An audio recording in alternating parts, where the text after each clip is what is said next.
estavam acostumados alguém levantar uma bandeira e defender. Então eles estavam esperando um Messias diferente.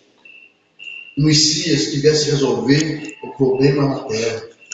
Eu quero deixar marcado aqui, abra comigo lá em Marcos, capítulo 11. Volta para trás um pouquinho aí. Marcos 11.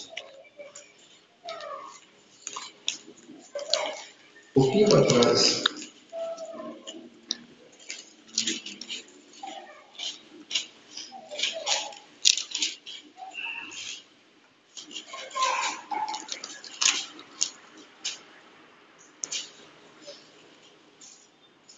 Marcos 11.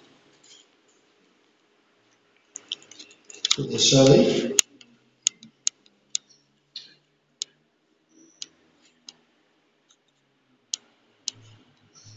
Diz assim, ó. Essa é a minha entrada, é onde estava indo. Dizia assim, ó. Marcos 11, verso 9 e 11. Diz assim: tanto os que iam adiante dele, como os que vinham depois, clamavam: Hosana, bendito que vem em nome do Senhor.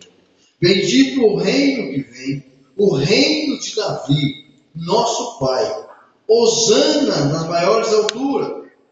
E quando entrou em Jerusalém, no templo, tendo observado tudo, como fosse já tarde, saiu para Betânia com os 12. Amado, Jesus então, aqui Marcos está mostrando, eles estavam entrando em Jerusalém, e o povo vinha à frente clamando, o povo vinha atrás clamando, dizendo: bendito que vem, né? Bendito o reino que vem, o reino de Davi, o nosso Pai. Eles estavam com a mente de reino, mas um reino humano, um reino pessoal, de pessoa, e não um reino de Deus. Eles estavam querendo um rei, como Davi foi, braço forte, guerreiro, vencedor, ganhou todas as batalhas, ganhou terras mais terra para Israel.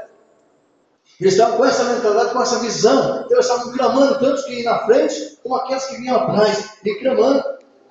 Mas Jesus entra e observa tudo, a Bíblia diz que ele observa.